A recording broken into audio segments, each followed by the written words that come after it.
ಇಲ್ಲಿ ನಾನು ಆರಿ work border ಪೀಸ್ನ ತಗೊಂಡು ಸಿಲ್ಕ್ ಸ್ಯಾರಿಗೆ ಅಟ್ಯಾಚ್ ಮಾಡ್ಕೊಳ್ತಾ ಇದ್ದೀನಿ. ಸ್ಯಾರಿ ಫುಲ್ಲು ಅಟ್ಯಾಚ್ ಮಾಡ್ಕೊಳ್ತೀನಿ. ಒಂದು ಸೈಡ್ ಸ್ಟಿಚ್ ಮಾಡ್ಕೊಳ್ತೀನಿ, ಇನ್ನೊಂದು ಸೈಡ್ ಹೆಮ್ ಮಾಡ್ಕೊಳ್ತೀನಿ. ಹೆಮ್ಮಿಂಗ್ ಅಂದರೆ ಸ್ಯಾರಿ ಫಾಲ್ಸ್ ಹಾಕ್ತೀವಲ್ಲ ಆ ರೀತಿ ನಾನು ಇಲ್ಲಿ ಮಾಡ್ಕೊಳ್ತಾ ಇದ್ದೀನಿ. ಇಲ್ಲಿ ಎರಡೂ ಸೈಡು ನಾನು ಮಾಡ್ಕೊಳ್ತೀನಿ, ಸ್ಯಾರಿ ಫುಲ್ ಹಾಕ್ಕೊಳ್ತೀನಿ. ಆದರೆ ನಾನು ಸೆರ್ಗ್ ಸೈಡಲ್ಲಿ ಹಾಕ್ಕೊಳ್ಳೋದಿಲ್ಲ, ಯಾಕಂದರೆ ಬಾರ್ಡ್ರ್ ಸಾಕಾಗಲ್ಲ. ನಾನು ಇದೇ ಬಾರ್ಡ್ರನ್ನ ಬ್ಲೌಸ್ ಅಟ್ಯಾಚ್ ಮಾಡ್ತಿದ್ದೀನಿ. ಇಲ್ಲಿ ನಾನು ಸೆರ್ಗ್ ಸೈಡಲ್ಲಿ ನಾನು ಕುಚ್ಚು ಹಾಕ್ಕೊಳ್ತೀನಿ. ಕುಚ್ಚು ಅಂದರೆ ನಾನು ಕ್ರೋಶದಲ್ಲಿ ಕುಚ್ಚು ಹಾಕ್ಕೊಂಡು ಬೀಡ್ಸ್ ಹಾಕ್ಕೊಂಡು ಆಮೇಲೆ ನಾನು ಬೇಬಿ ಕುಚ್ಚು ಹಾಕ್ಕೊಳ್ತೀನಿ. ಇಲ್ಲಿ ನೋಡಿ ಎರಡೂ ಸೈಡ್ ಬಾರ್ಡ್ರ್ ಹಾಕ್ಕೊಂಡಿದ್ದೀನಿ. ಇಲ್ಲಿ ಸೇಮ್ ಕಲರ್ ಬಾರ್ಡ್ರ್ ಕಲರ್ ನಾನು ಸಿಲ್ಕ್ ಥ್ರೆಡ್ ತೊಗೊಂಡಿದ್ದೀನಿ. 10 ಅಥವಾ 11 ನಾನು ಇದು ತೊಗೊಂಡಿದ್ದೀನಿ, ಕ್ರೋಶ ತೊಗೊಂಡಿದ್ದೀನಿ. ಮತ್ತು ಬೀಡ್ಸ್ ತೊಗೊಳೋಕ್ಕೆ ಬೀಡ್ಸ್ ತೊಗೊಂಡಿದ್ದೀನಿ, ಬೀಡ್ಸ್ ಹಾಕೋಕ್ಕೆ ಬೀಡ್ಸ್ ತೊಗೊಂಡಿದ್ದೀನಿ. ಇಲ್ಲಿ ನಾನು ನನ್ನ ಕಡೆ ಸೈಡಿಂದ ನಾನು ಇಟ್ಕೊಂಡು 6 ಎಳೆ ದಾರದಲ್ಲಿ ನಾನಿಲ್ಲಿ ಕ್ರೋಶದಲ್ಲಿ ನಾನು ಸ್ಟಿಚಸ್ ಹಾಕ್ಕೊಂಡು ಹೋಗ್ತೀನಿ. ಚೈನ್ ಸ್ಟಿಚ್ಚು ಇದು. ಇಲ್ಲಿ ನಾನು 4 ಇದು 11 ನಂಬರ್ದು ನಾನು ಇಲ್ಲಿ ನೀಡಲ್ ತೊಗೊಂಡಿದ್ದೀನಿ. ಇಲ್ಲಿ ಫಸ್ಟಿಗೆ ನಾನು ನಾಟ್ ಹಾಕ್ಕೊಳ್ತೀನಿ. 6 ಎಳೆ ದಾರನ ನಾನು ಲಾಂಗಾಗಿ ನಾನು ಸೇರಿಸ್ಕೊಂಡು ಇಲ್ಲಿ ನಾನು ರೋಲ್ ಮಾಡಿ ಇಟ್ಕೊಂಡಿದ್ದೀನಿ. ಇಲ್ಲಿ ನಾವು ಹೆಬ್ಬೆರಳಲ್ಲಿ ರೋಲ್ ಮಾಡಿಕೊಂಡು, ಕ್ರೋಶ ಗೊತ್ತಿರೋರಿಗೆ ಇದು ತುಂಬ ಈಸಿ. ಇಲ್ಲಿ ನಾನು ಸ್ವಲ್ಪ ಫಾಸ್ಟಾಗಿ ಮಾಡ್ತಾಯಿದ್ದೀನಿ. ಇಲ್ಲಿ ತುಂಬ ಲಾಂಗ್ ವಿಡಿಯೋ ಆಗುತ್ತೆ ಅನ್ನೋದಕ್ಕೋಸ್ಕರ ಇಲ್ಲಿ ಫಾಸ್ಟಾಗಿ ತೋರಿಸ್ಕೊಡ್ತಾ ಇದ್ದೀನಿ. ಇಲ್ಲೊಂದು 4 ಚೈನ್ ಹಾಕ್ಕೊಂಡು ಲಾಕ್ ಮಾಡ್ಕೊಳ್ತೀನಿ ನಾನು. ಇದೇ ರೀತಿ ಸೆರಗುದ್ದಕ್ಕೂ ನಾನು ಹಾಕ್ಕೊಳ್ತೀನಿ. ನಾನು 4 ಚೈನ್ ಮಾಡಿ ಲಾಕ್ ಮಾಡ್ಕೊಳ್ತೀನಿ, 4 ಚೈನ್ ಮಾಡಿ ಲಾಕ್ ಮಾಡ್ಕೊಳ್ತೀನಿ. ಒಂದು ಲೈನ್ ಈ ರೀತಿ ಆದಮೇಲೆ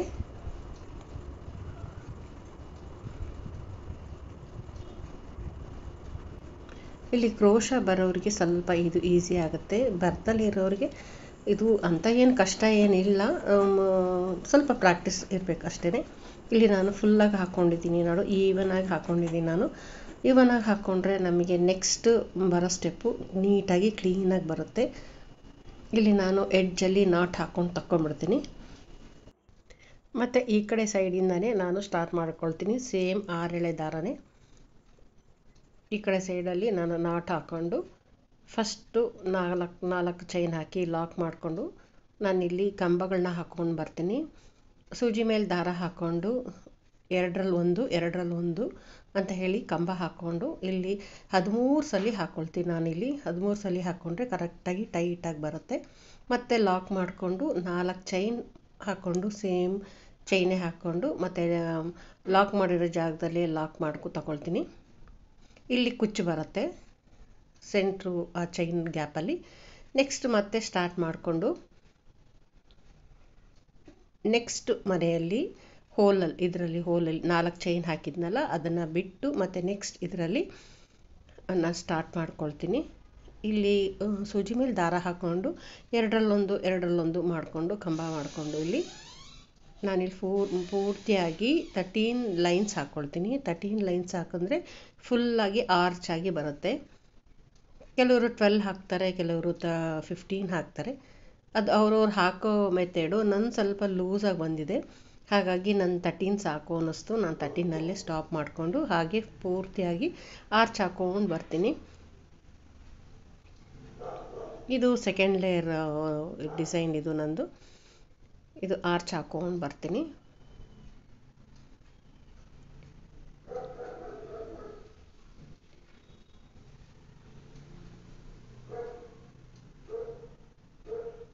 ಇಲ್ಲಿ ಕ್ರೋಶ ಹಾಕಕ್ಕೆ ಬರೋರಿಗೆ ಇದು ಸ್ವಲ್ಪ ಈಸಿ ಅನಿಸುತ್ತೆ.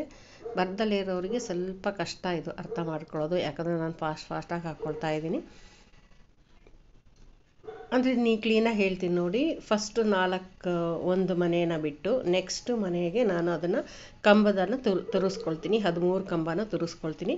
ಮತ್ತು ಒಂದು ಗ್ಯಾಪ್ ಕೊಡ್ತೀನಿ 4 ಚೈನ್ ಕಂಬದಲ್ಲಿ. ಅದು ಕುಚ್ಚು ಬರುತ್ತೆ ಸೆಂಟ್ರಲ್ಲಿ ನೋಡಿ. ಇಲ್ಲಿ ಇವಾಗ ನೋಡಿ ನಾನು ಸ್ವಲ್ಪ ಲೂಸಾಗಿ ಬಂದಿದೆ. ಅಂದರೆ ಒಬ್ರೊಬ್ರದ್ದು ಕೈ ಒಂದೊಂದು ಥರ, ಒಬ್ರೊಬ್ರದ್ದು ಟೈಟಾಗಿ ಬರುತ್ತೆ. ಟೈಟಾಗಿ ಬಂದರೆ ಸ್ವಲ್ಪ ಹಾಕೋದು ಸ್ವಲ್ಪ ಕಷ್ಟ. ಅದು ನೀಡ್ಲ್ ಮೇಲೇನೂ ಹೋಗುತ್ತೆ ಮತ್ತು ನಾವು ಹಾಕೋ ರೀತಿಯಲ್ಲೂ ಹೋಗುತ್ತೆ. ಇವಾಗ ನಾನು ಹಾಕಿದ್ದೀನಿ. ಇದು ಮುಂಭಾಗ, ಇದು ಹೀಗಾಯಿತು. ಇವಾಗ ನಾನು ಬೀಡ್ಸ್ ಹಾಕ್ಕೊಳ್ತೀನಿ. ನಾನು ಸ್ಟಾರ್ಟಿಂಗಲ್ಲಿ ಸಣ್ಣ ಬೀಡ್ಸ್ ತೋರಿಸಿದೆ, ಅದು ನೀಡ್ಲಲ್ಲಿ ಅದು ಕೈ ಅದು ಯಾಕೋ ನೀಡ್ಲಲ್ಲಿ ಸರಿ ಹೋಗ್ತಾ ಇರಲಿಲ್ಲ, ಹಾಗಾಗಿ ಸ್ವಲ್ಪ ದಪ್ಪ ನಾನು ಬೀಡ್ಸ್ ತೊಗೊಳ್ತಾ ಇದ್ದೀನಿ. ಇಲ್ಲಿ ಸ್ವಲ್ಪ ದಪ್ಪ ಬೀಡ್ಸ್ ತೊಗೊಂಡು ನೀಡ್ಲ ಮೇಲೆ ನಾನು ಪೋಣಿಸ್ಕೊಂಡು ಮತ್ತು ಅದನ್ನು ನಾನು ನಾಟ್ ಹಾಕ್ಕೊಳ್ತೀನಿ. ನಾಟ್ ಹಾಕ್ಕೊಂಡು ಮತ್ತೆ ಒಂದು ಚೈನ್ ಹಾಕ್ಕೊಂಡು ಅದನ್ನು ಲಾಕ್ ಮಾಡಿಕೊಂಡು ಬೀಡ್ಸ್ನ ಲಾಕ್ ಮಾಡಿಕೊಂಡು ಮತ್ತು ಹಾಗೆ ಕಂಟಿನ್ಯೂ ಮಾಡ್ಕೊಳ್ತೀನಿ. ಅಂದರೆ ಒಂದು ಬೀಡ್ಸ್ ಹಾಕ್ತೀನಿ ಮತ್ತೊಂದು ಲಾಕ್ ಮಾಡ್ತೀನಿ, ಬೀಡ್ಸ್ ಹಾಕ್ತೀನಿ ಲಾಕ್ ಮಾಡ್ತೀನಿ. ಆಗ ಬೀಡ್ಸಿಗೆ ಲಾಕ್ ಮಾಡ್ದಂಗೂ ಆಗುತ್ತೆ, ಫುಲ್ ಕವರ್ ಆದಂಗೂ ಆಗುತ್ತೆ ಚೈನು. ಇದೇ ರೀತಿ ಫುಲ್ ಆರ್ಚಿಗೂ ನಾನು ಹಾಕ್ಕೊಂಡು ಹೋಗ್ತೀನಿ. ಒಟ್ಟು ಒಂದು 6 ಬರುತ್ತೆ ಒಂದು ಆರ್ಚಿಗೆ ಬೀಡ್ಸು. ಮಧ್ಯದಲ್ಲಿ ಬೇಬಿ ಕುಚ್ಚು ಹಾಕ್ಕೊಳ್ತೀನಿ ನಾನು. ಇಲ್ಲೂ ಅಷ್ಟೇ ಆ 4 ಕುಚ್ಚು ಹಾಕೋ ಆ ಜಾಗದಲ್ಲಿ ಸೇಮ್ ಪ್ಲೈನ್ 4 ಚೈನ್ ಹಾಕಿ ಲಾಕ್ ಮಾಡಿಕೊಂಡು ಮತ್ತೆ ಆ ಕ್ಲೋಸ್ ಆಗಬೇಕಾದ್ರೆ ಇನ್ನೊಂದು ಚೈನ್ ಹಾಕ್ಕೊಂಡು ಲಾಕ್ ಮಾಡ್ಕೊಳ್ತೀನಿ. ಅಲ್ಲಿ ಕುಚ್ಚು ಬರುತ್ತೆ. ಮತ್ತು ಸೇಮ್ ಒಂದು ಬೀಡ್ಸ್ ಹಾಕ್ಕೊಂಡು ಲಾಕ್ ಮಾಡ್ಕೊಳ್ತೀನಿ, ಮತ್ತೊಂದು ಚೈನ್ ಹಾಕ್ಕೊಂಡು ಲಾಕ್ ಮಾಡ್ಕೊಳ್ತೀನಿ. ಒಂದು ಬೀಡ್ಸಿಗೂ ನೆಕ್ಸ್ಟಿಗೂ ಸ್ವಲ್ಪ ಗ್ಯಾಪ್, ಒಂದು ಚೈನ್ ಬಂದು ಗ್ಯಾಪ್ ಬಂದಂಗೆ ಬರುತ್ತೆ. ನೆಕ್ಸ್ಟ್ ಒಂದು ಬೀಡ್ಸ್ ಹಾಕ್ಕೊಳ್ತೀನಿ, ಬೀಡ್ಸ್ನ ಕವರ್ ಲಾಕ್ ಮಾಡ್ಕೊಳ್ತೀನಿ, ಮತ್ತೊಂದು ಚೈನ್ ಹಾಕ್ಕೊಳ್ತೀನಿ, ಮತ್ತೊಂದು ಬೀಡ್ಸ್ ಹಾಕ್ಕೊಳ್ತೀನಿ, ಚೈನ್ ಲಾಕ್ ಮಾಡ್ಕೊಳ್ತೀನಿ, ಚೈನ್ ಹಾಕ್ಕೊಳ್ತೀನಿ. ಹೀಗೆ ನೋಡಿ ಕಂಟಿನ್ಯೂ ಹಾಗೆ ಹಾಕ್ಕೊಂಡೆ. ಮುಂದೆ ಬೀಡ್ಸ್ ಕಾಣುತ್ತೆ, ಹಿಂದೆ ಬೀಡ್ಸ್ ಕಾಣೋದಿಲ್ಲ. ಇಲ್ಲಿ ಇವಾಗ ಕುಚ್ಚು ಹಾಕ್ಕೊಂಡಿದ್ದೀನಿ, ಬೇಬಿ ಕುಚ್ಚು. ಈಗ ಬೇಬಿ ಕುಚ್ಚು ನಾನು ಕೈಯಲ್ಲೇ ಒಂದು 60ಇಂದ 65 ಲೈನ್ಸ್ ಹಾಕ್ಕೊಳ್ತೀನಿ, ನಾನು ಸುತ್ಕೊಳ್ತೀನಿ. ಅಷ್ಟೇ ಸಾಕು ಅನಿಸುತ್ತೆ. ಫಸ್ಟ್ ಒಂದ್ಸಲಿ ಟ್ರಯಲ್ ನೋಡಿದೆ ಎಷ್ಟು ದಪ್ಪ ಬರುತ್ತೆ ಅಂತ. ತುಂಬ ದಪ್ಪ ಬಂದ್ರೂ ನಮಗಿಲ್ಲಿ ತುರುಗ್ಸೋದು ಕಷ್ಟ ಆಗುತ್ತೆ. ನಾನಿಲ್ಲಿ 60ಇಂದ 65 ಹಾಕ್ಕೊಂಡಿದ್ದೀನಿ. ಇಲ್ಲಿ ಕ್ರೋಶದಿಂದ ಜಸ್ಟ್ ಆ ಹೋಲ್ನ ಸ್ವಲ್ಪ ಒಂದ್ಸಲಿ ಲೂಸ್ ಮಾಡಿಕೊಂಡು ಈಗಲೇ ಕೆಳಗಡೆ ಇಟ್ಕೊಂಡು ಕ್ರೋಶದ ಹಿಂಗೆ ಹೇಳ್ಕೊಂಡ್ರೆ ಸಾಕು, ಅಷ್ಟು ಬಂಚ್ ಬಂದ್ಬಿಡುತ್ತೆ. ಹಾಗೆಯೇ ಒಂದೇ ಸಲ ಎಳ್ಕೊಬೇಕು, ಆವಾಗ ಸುಕ್ಕಾಗೋದಿಲ್ಲ. ಕ್ಲೀನಾಗಿ ನಾವು ಹಿಂಗೆ ಇಟ್ಕೋಬೇಕು. ಇದು ತೋರ್ಸೋದಕ್ಕೋಸ್ಕರ ನಾನು ಈ ರೀತಿ ಮಾಡ್ತಾಯಿದ್ದೀನಿ. ಇಲ್ಲ ಅಂದರೆ ಸೀರೆ ಮೇಲೆ ಸ್ವಲ್ಪ ವೆಯ್ಟ್ ಏನಾದರೂ ಇಟ್ಕೊಂಡು ನಾವು ಕೆಳಗಡೆ ಅಂದರೆ ಕಾಟ್ ಮೇಲೆ ಇಟ್ಕೊಂಡು ಕೆಳಗಡೆ ಕುತ್ಕೊಂಡು ಕಟ್ಟಿದ್ರೆ ನೀಟಾಗಿ ಬರುತ್ತೆ. ನಮಗೆ ಸೀರೆ ಶೇಕ್ ಆಗೋದಿಲ್ಲ. ನಮಗೆ ಕುಚ್ಚು ಹಾಕ್ಬೇಕಾದ್ರೆ ಸೀರೆ ಶೇಕ್ ಆಗಬಾರ್ದು. ಹಾಗಾಗಿ ಮೇಲ್ಗಡೆ ಸ್ವಲ್ಪ ವೆಯ್ಟ್ ಏನಾದರೂ ನಾವು ಇಟ್ಕೊಂಡು ಕೆಳಗಡೆ ನಾವು ಕ್ಲೀನಾಗಿ ಎಳ್ಕೊಂಡು ಮಾಡಿದ್ರೆ ನೀಟಾಗಿ ಬರುತ್ತೆ. ಇಲ್ಲಿ ನಾನು ವೀಡಿಯೋಗೋಸ್ಕರ ಈ ರೀತಿ ಕುತ್ಕೊಂಡು ಹಾಕ್ಕೊಳ್ತಾ ಇದ್ದೀನಿ. ಫಸ್ಟ್ ಒಂದ್ಸಲಿ ನಾನು ಇಲ್ಲಿ ಹಾಕ್ಬಿಟ್ಟು ಅದನ್ನು ನಾವು ಹೂ ಕಟ್ತೀವಲ್ಲ ಆ ರೀತಿ ನಾವು ನಾಟ್ ಹಾಕಿದ್ರೆ ಅಲ್ಲಿ ಕ್ಲೀನಾಗಿ ನಾಟ್ ಕೂತ್ಕೊಳ್ಳುತ್ತೆ. ಅದು ಸೂಜಿಯಲ್ಲಿ ನಾನು 2 ಎಳೆ ದಾರ ಮೇಲೆ ಹಾಕ್ಕೊಂಡು ನಾಟ್ ಹಾಕ್ಕೊಳ್ತಾ ಇದ್ದೀನಿ. ಹಿಂದ್ಗಡೆ ಸುತ್ತ ಮೇಲೆ 2 ಸಲ ಹಿಂದ್ಗಡೆ ಸೂಜಿಯಲ್ಲಿ ನಾಟ್ ಹಾಕ್ಕೊಂಡ್ರೆ ಸಾಕು, 2 ಸಲ ಹಾಕಿದ್ರೆ ಸಾಕು. ಅದೇ ರೀತಿ ನಾನು ಗೋಲ್ಡನ್ ಥ್ರೆಡ್ನ 2 ಎಳೆ ಮೇಲೆ ಪೋಣಿಸ್ಕೊಂಡು ಸೇಮ್ ಅದರಲ್ಲೇ ನಾನು ಅಲ್ಲಿ ಮಧ್ಯದಲ್ಲಿ ಚುಚ್ಕೊಂಡು ಸುತ್ತಕೊಂಡು ಇದನ್ನು ಒಂದ್ಸಲಿ ಸುತ್ತು ನಾಟ್ ಹಾಕ್ಕೊಂಡು ನೆಕ್ಸ್ಟು ಹೂ ಥರನೇ ಕಟ್ಕೊಂಡ್ರೂ ಸಾಕು. ಇದೊಂದು 4ರಿಂದ 5 ಸಲ ನಾವು ಹೂ ಥರ ಹಿಂಗೆ ಕಟ್ಟಿದ್ರೆ ಮೇಲ್ಗಡೆ ನೀಟಾಗಿ ಬರುತ್ತೆ. ನೆಕ್ಸ್ಟ್ ಅದನ್ನು ಟ್ರಿಮ್ ಮಾಡಿದ್ರೆ ಸಾಕು, ನಮಗೆ ಎಷ್ಟು ಲೆಂತ್ ಬೇಕೋ ಅಷ್ಟು ಲೆಂತಲ್ಲಿ. ಇಲ್ಲಿ ನಾನು ಬೇಬಿ ಕುಚ್ಚು ಲೆಂತಲ್ಲಿ ನಾನು ಇಲ್ಲಿ ಮಾಡ್ಕೊಳ್ತಾ ಇದ್ದೀನಿ. ಟ್ರಿಮ್ ಸ್ವಲ್ಪ ರೌಂಡ್ ಶೇಪಲ್ಲಿ ನಾವು ಟ್ರಿಮ್ ಮಾಡಿದ್ರೆ ನೀಟಾಗಿ ಬರುತ್ತೆ. ಇದೇ ರೀತಿ ನಾನು ಎಲ್ಲನೂ ಮಾಡ್ಕೊಳ್ತೀನಿ ನೋಡಿ. ಈ ರೀತಿ ಸುತ್ತಕೊಂಡು ಕ್ಲೀನಾಗಿ ಗಟ್ಟಿ ಹಿಡ್ಕೊಂಡು ಕೆಳಗಡೆಯಿಂದ ನಾನು ಮೇಲ್ಗಡೆ ಕ್ರೋಶದಿಂದ ಒಂದ್ಸಲ ಹಿಂಗೆ ಎಳ್ಕೊಳ್ತೀನಿ. ಅದು ಗ್ಯಾಪ್ ಸ್ವಲ್ಪ ಟೈಟಾಗಿರುತ್ತೆ. ಕ್ರೋಶದಲ್ಲಿ ಒಂದ್ಸಲ ಹಿಂಗೆ ಹಾಕಿ ಹಿಂಗೆ ಎತ್ಕೊಂಡ್ರೆ ಬಂಚ್ ಹಂಗೆ ಬಂದ್ಬಿಡುತ್ತೆ. ಅದನ್ನು ಕ್ಲೀನಾಗಿ ಎಳ್ಕೊಂಡು ನಾನು ಈ ರೀತಿ ಮಾಡೋ ಮೆಥಡ್ ಸ್ವಲ್ಪ ಕಷ್ಟ ಆಗುತ್ತೆ. ಇದನ್ನು ಸೀರೆನ ಕ್ಲೀನಾಗಿ ಕಾಟ್ ಮೇಲೆ ಹರಡಿಸಿ ಎಡ್ಜಲ್ಲಿ ನಾವು ಕೂತ್ಕೊಂಡು ಮೇಲ್ಗಡೆ ವೆಯ್ಟ್ ಏನಾದರೂ ಇಟ್ಕೊಂಡು ನಾವು ಈ ಕಡೆಯಿಂದ ಹಾಕ್ಕೊಂಡು ಬಂದರೆ ನೀಟಾಗಿ ಬರುತ್ತೆ ನೋಡಿ. ಹೀಗೆ ಕ್ಲೀನಾಗಿ ಇಟ್ಕೊಂಡು ಸೆಕೆಂಡ್ ಟೈಮ್ ತೋರಿಸ್ತಾ ಇದ್ದೀನಿ.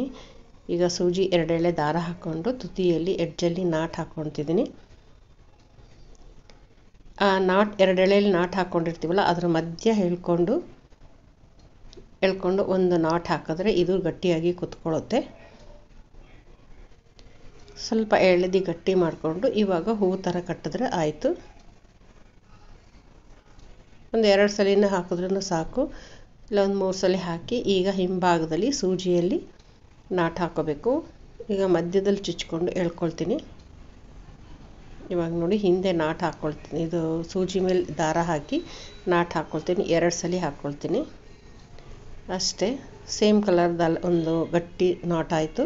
ಮತ್ತು ಇದ್ರ ಮೇಲೆ ಕಾಣಿಸ್ದಲ್ಲಿರೋ ಹಾಗೆ ಒಂದು ಗೋಲ್ಡನ್ ಥ್ರೆಡ್ನ ನಾನು 2 ಮೇಲೆ ಸೂಜಿಯಲ್ಲಿ ದಾರ ಹಾಕ್ಕೊಂಡು ನಾಟ್ ಹಾಕ್ಕೊಳ್ತೀನಿ. ಇದು ಸೇಮ್ ಈ ಥರನೇ 2 ದಾರದಲ್ಲಿ ನಾಟ್ ಹಾಕ್ಕೊಂಡಿರ್ತೀವಲ್ಲ ಅದ್ರ ಮಧ್ಯದಲ್ಲಿ ಸೂಜಿನ ನುಗ್ಸ್ಕೊಂಡ್ರೆ ನಾಟ್ ಕುತ್ಕೊಳ್ಳುತ್ತೆ. ಇದನ್ನು ಅಷ್ಟೇ ಹೂ ಥರ ಕಟ್ಟಿ, ಈಸಿ ಹೂ ಥರ ಕಟ್ಟಿದ್ರೆ ನಮಗೆ ಬೇಗ ಆಗುತ್ತೆ ನಾಟ್ ಹಾಕೋದು. ಇಲ್ಲ ಅಂದರೆ ಸುತ್ಕೊಂಡು ಮಾಡಿದ್ರೆ ಸ್ವಲ್ಪ ನನಗೆ ಲೇಟ್ ಅನಿಸುತ್ತೆ. ನಾನು ಈ ರೀತಿ ಮಾಡೋದೇ ಈಸಿ ಅನಿಸುತ್ತೆ, ಈಸಿಯಾಗಿ ಬೇಗ ಕಟ್ಬಿಡ್ಬೋದು. 4-5 ಸಲ ಹಾಕಬೇಕು ಇದು ಗೋಲ್ಡನ್ ಥ್ರೆಡ್ಡು. ಈಗ ಹಿಂದ್ಗಡೆ ನಾಟ್ ಹಾಕಿ ತಗೊಂಡು ಈಗ ಅದನ್ನು ಟ್ರಿಮ್ ಮಾಡಿದ್ರೆ ಆಯಿತು ನೋಡಿ.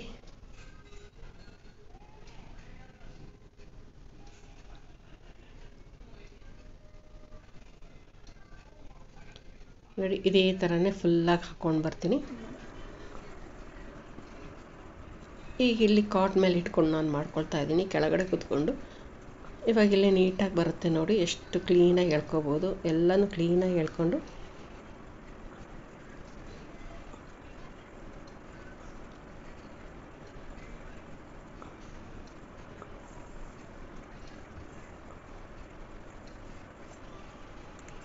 ಈ ರೀತಿ ಆದರೆ ಬೇಗ ಆಗುತ್ತೆ.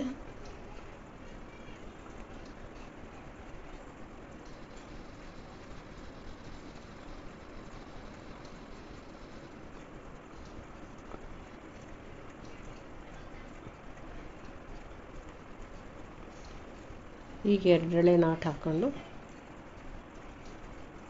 ಈಗ ಟ್ರಿಮ್ ಮಾಡಿದ್ರೆ ಸಾಕು.